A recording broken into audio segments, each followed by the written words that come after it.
Hello, I'm Simon. Welcome to my workshop. In this video I'm going to try and address some of the shortcomings of the Evolution track saw. I recently did a review of Evolution's top track saw, the R185CCSX Plus, and I identified a number of shortcomings with the saw that weren't mentioned in the reviews that I'd watched when deciding what saw to buy.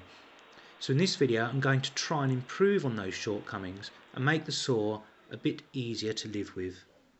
Circular saws are dangerous tools, so I can't recommend you make these changes yourself, and of course it's invalidating my guarantee, but to be honest, if the saw ever breaks, I don't want a replacement.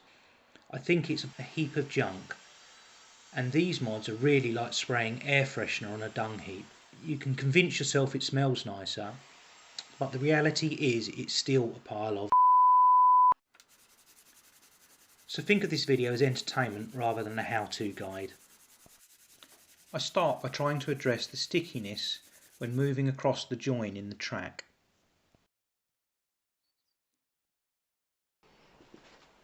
You can perhaps see that this is still low here and high here because it's not taking any of the surface off on this part yet. I've been sanding for about, I don't know, 2 or 3 minutes. I can still feel there's quite a bit of a raise there. So I continue sanding. I realise later that the saw doesn't actually touch the top of the T-track, so sanding it doesn't help. It's the sides I need to sand. Okay, so this moves a lot smoother now, but you can still hear it binding. I think it's just catching just here. There's not a lot I can do about that because there's nothing to hold it there. If you just listen,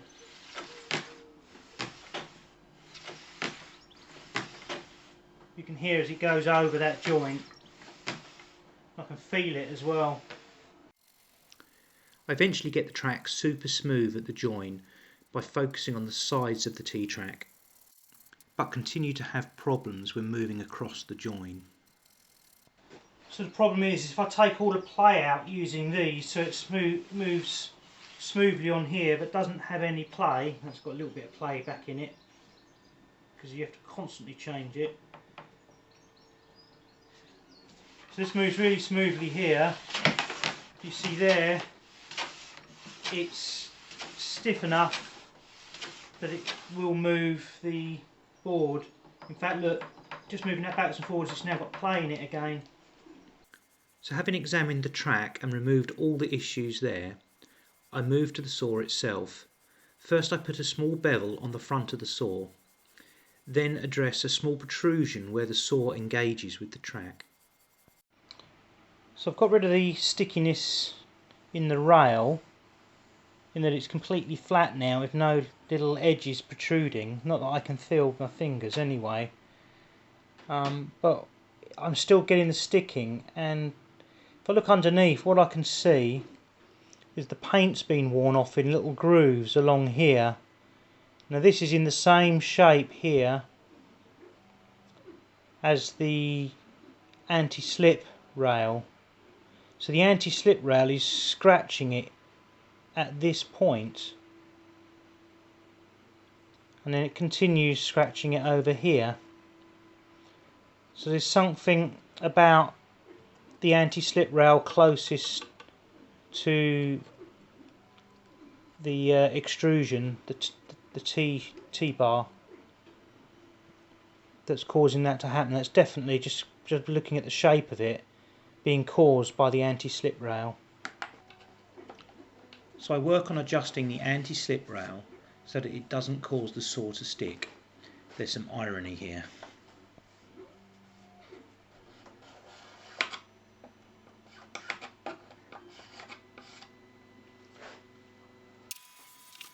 Thinking I'm finished, I'm not. I apply Mr. Sheen track saw lubricant to all the surfaces, but it turns out the saw still sticks.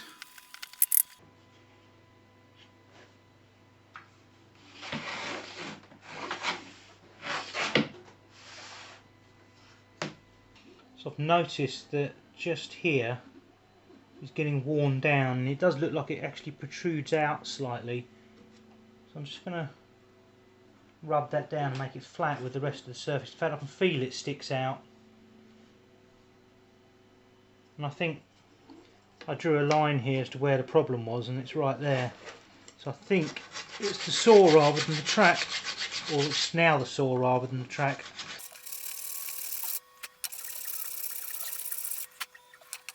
Definitely a high spot there.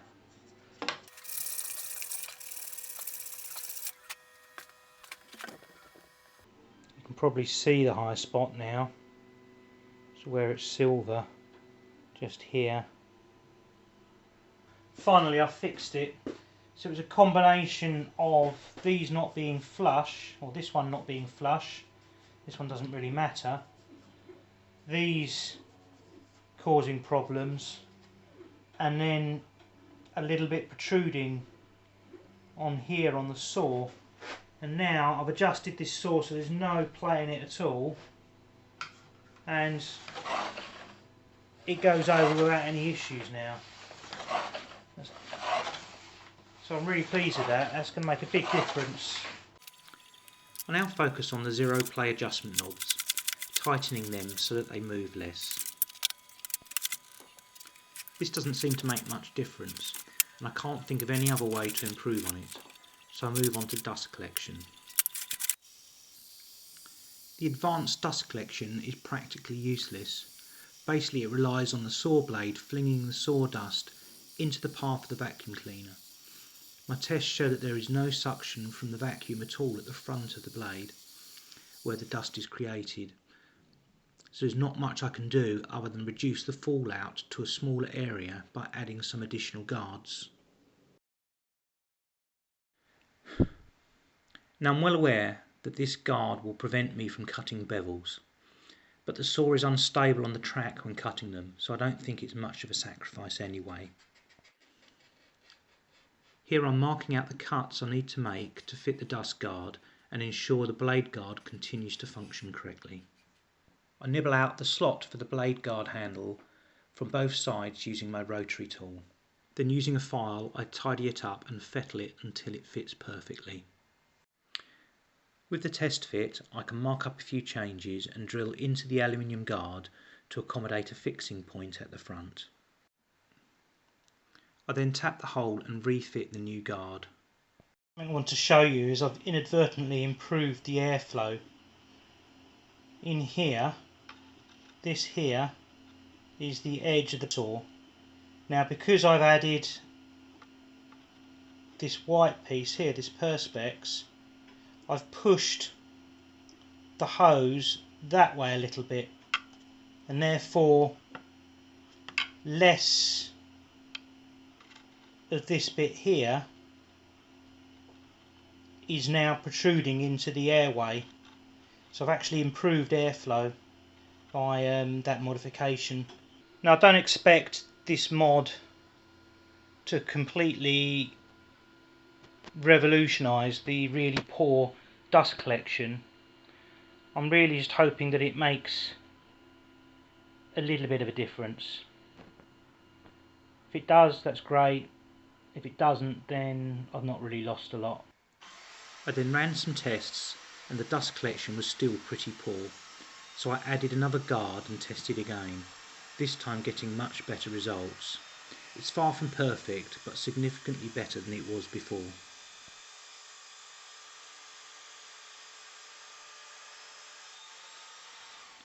I think the main improvement is that dust now tends to fall below the saw rather than fill the whole workshop, so the area that needs sweeping is much smaller.